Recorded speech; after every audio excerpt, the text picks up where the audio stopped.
Hello again. Have I got a treat for you? I've moved house again. Some things have changed. The Telecaster is still in disarray. That hasn't changed, but I will feature that again once I've figured out what's wrong with it. But today we're talking about this year's purchase. It's the only thing I've actually bought this year. I did get my black Studio back, but that doesn't count because I've already bought it. Today's purchase, well, you can probably hear the amp cooking. Today's purchase used to have these in it, and I'm kind of bummed it doesn't. These are Epiphone Alnico 2s, which you can coil tap, but trying to bleed all the wax out of them like I did with the Black Studio, they aren't made the same way as the old ones were, so the wires kind of melted together. I'm pretty bummed about that. I'm unsure if I'll be able to salvage them or not. I still haven't put the multimeter on them. So yeah, I get the Dick Award. These were made April 2020. And they were in something that might surprise you and something that might not. They were in this. This is a 2021, I think, 2041, if they follow the Gibson nomenclature, Epiphone Explorer. It's been modified, as you can see. It used to have the 2 volumes and a tone, and I personally found that a bit silly. Some folks might love it, but I just couldn't deal with it. So I went master volume, master tone, and the 3-way. All that's factory stuff underneath, rather. This 2-play black and white pickguard had to be custom made because it's ever so slightly different to the Gibson model. You can't use a Gibson one. Annoying, but now I've got it. As you can see, new pickups that function beautifully, but you can guess what they are. I'm going to do the bloody run through everything, and then I'll tell you at the end, because oh, it's a mouse. I don't know if you can see all this shit here. I restrapped the telly. There's a pliers and a whale and a charger and shit over here, and some pillows and stuff.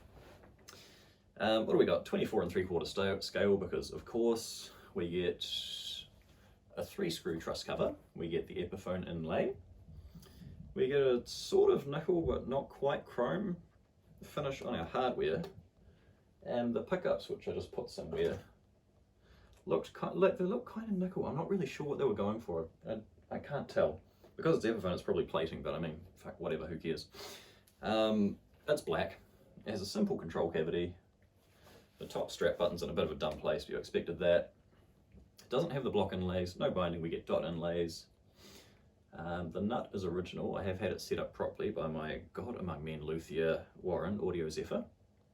If you're in Auckland, you need your guitar set up, go to Warren. Just go to Warren. We get Grover tuners. It says there's a sticker on the back that says handcrafted in China. Yeah, well, must be good. What else have we got? There's not really much to say. It's like a Les Paul, but simplified and a wankier shape. As I hope you can see against my red jumper, I went for a slightly offensive red tartan strap just to add a bit of colour to it. I do like the black a lot more than the white. The original white pickguard was a... sitting next to you guys, sorry. It was a white by the looks of things. And of course it had a big hole in it there where the switch used to be, which was kind of cool. You're playing along, want to switch, it's right there. It's just like a Les Paul, but upside down. Right, everything's wide open. I'll grab the neck pickup first, because that seems like the right thing to do, eh? Plug it through here. You'll notice that I can sit on my bed, cross my legs like a school teacher, I guess, and play. Steel pick. Not really common, but it's what I use.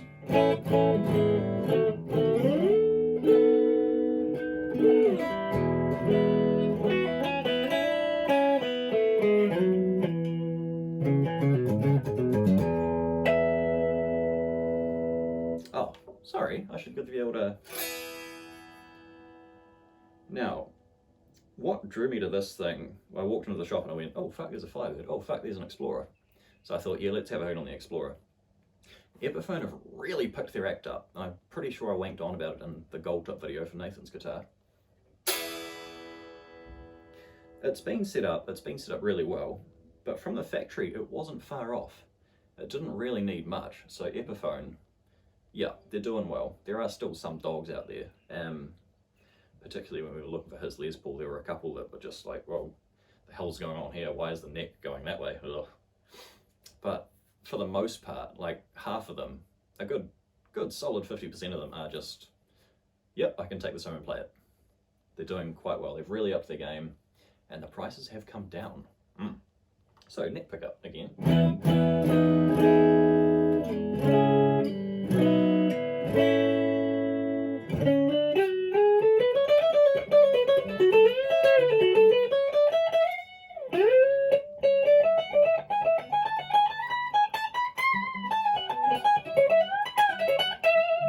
And of course, with this mega cutaway, you get upper fret access like you just don't believe.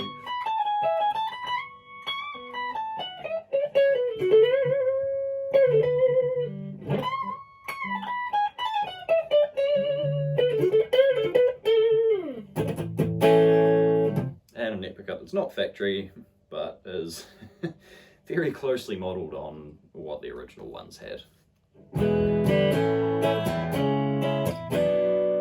Oh, that's wrong. There we are.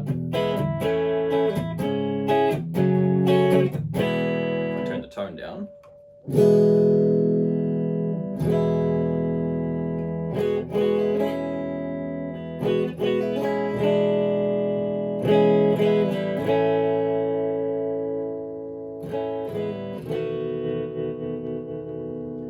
Very sweet pickup. So I'll blast everything wide open again. We'll go in the middle.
A sweet sound. This pickup is probably vintage output, but with a bit more. This is high output, so for Warren to balance these so well would have been a real task, because I don't know what he did. He is a wizard, that man. I don't know how he did it, but he's managed to balance them. This is still a considerable amount louder.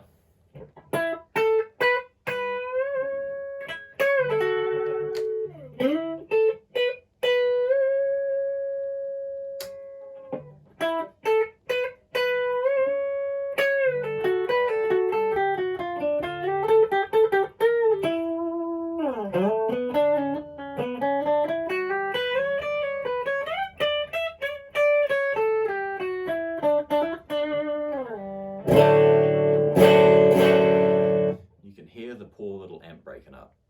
Now that Laney Tube Fusion that I'm playing through has one single 12AX7 or ECC 83 in the preamp, and this is torturing it. You can just hear it just on the cusp.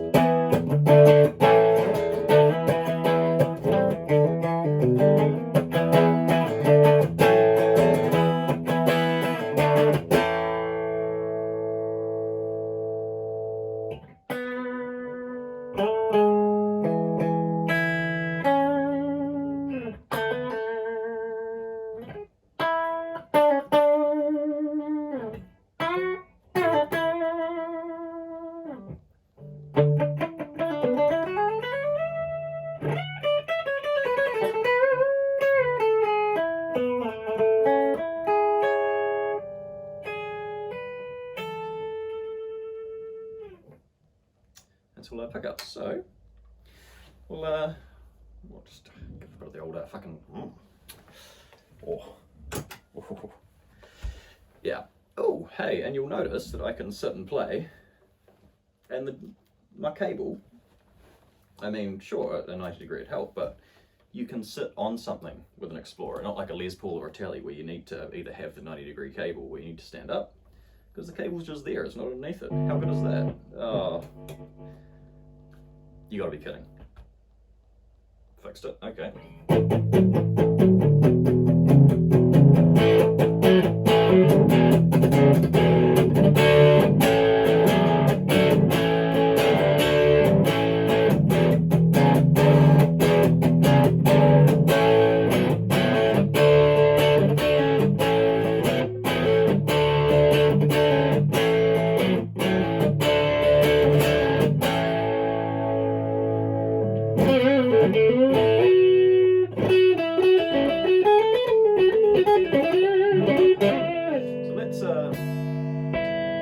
Let's do its party trick.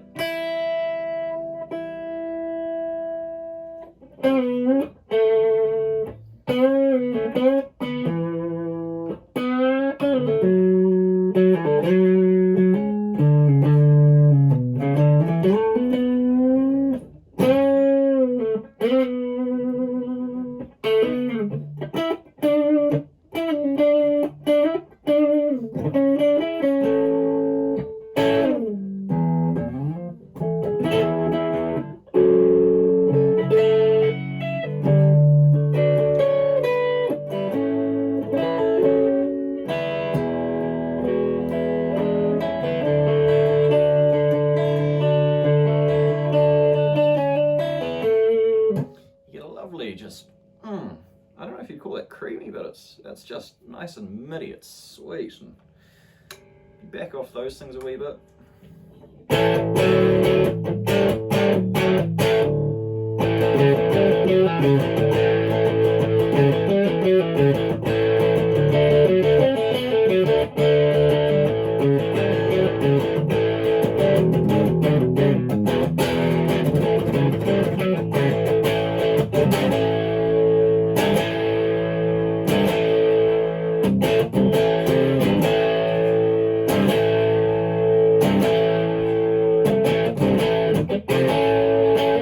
Playing it wrong, what a dick.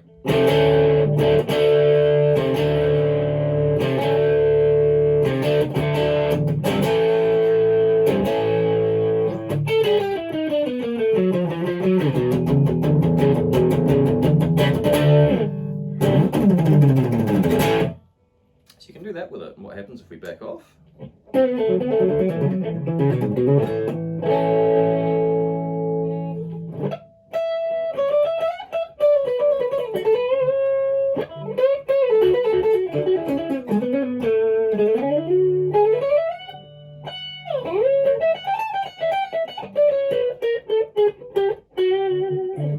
Now these original jobbies actually sounded really good. The only gripe I had is that the bridge pickup was just not quite grunty enough. The neck was great, and it might have been a little bit like confused, a little bit sort of stuck together. This one's a lot more open, a lot more well defined. But yeah, even these are on Eco 2s, and they're really cool pickups. Especially if you want something that's low output with just a bit of crunch. You won't be able to pick one of these up and start playing Orion. You're not going to get Master of Puppets out of it. Maybe if you really goose the amp, but nah, you need something a bit gruntier, like this.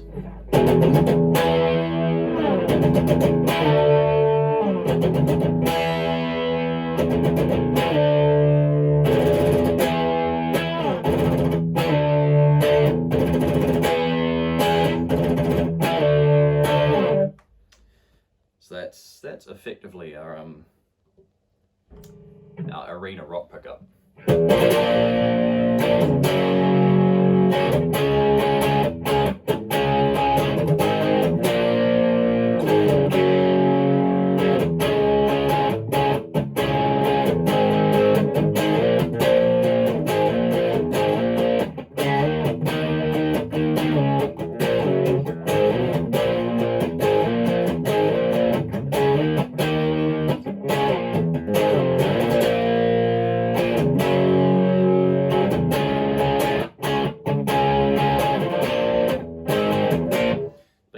chances I was 16 and listening to Kiss. Can do that with it. You get I left alone. My mind was blank. I needed time to think until I could get the memories from my mind. It's all there.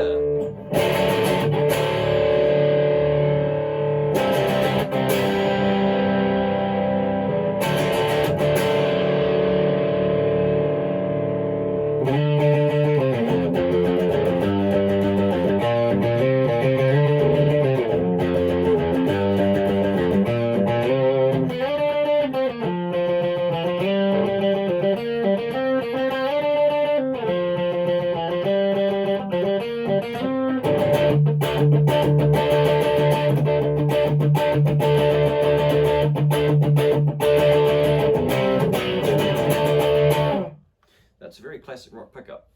Did I talk about the neck? I don't think I did. It's a D shape. I think the website says modern C or some other bollocks, but it feels like the Gold Top's neck, just a little bit smaller this way, and without the big that comes off it. It's a lot slimmer, but it's not uncomfortable. And this is coming from me, who likes a really big baseball bat neck. So the new Epiphone standards with the 50s neck, oh man, yeah. 60s neck, not bad. This is different. I don't know why, but it's different. So if you couldn't already guess, perhaps the pole pieces on this little piggy were a bit of a giveaway. These are Damasio's. This is a PAF 36, and it's backwards because the wire wasn't long enough. And this is a super distortion, which is, you just heard, you know all about it. Good combo, hard to balance, but when they balance, yes. So as a result, this is probably one of the more versatile humbucker guitars I have. Build quality, yep. It's like dropping a supercharged motor into a really good chassis that someone else has done for you. There's very little to complain about. The comically large, and I cannot stress this enough, comically large hard case that I keep it in was extra, which is unfortunate. Yeah, they don't give you a bag or a case or anything with it. You've got to get your own bag and case, and it says Epiphone on it, and it works. It's also really heavy. This is actually not a particularly heavy guitar. I think the Dot I have, which is sitting right under you guys, is actually heavier. But it's also there's no neck dive. It just sort of sits. It's surprisingly ergonomic. It looks a bit fucking. A bit how's your mother, you know, but yeah, I mean, you can't really judge a book by its cover, can you? So, Epiphone Explorer, gotta unplug it and hit the tune up, otherwise it'll make a noise. Then I'm gonna put it down this way, which is a little bit funny. And the next videos will probably be about the Black Studio, if I can be asked, because it's not very interesting. And the Tele, once I get it to behave. So yeah, Explorer. Explore it today.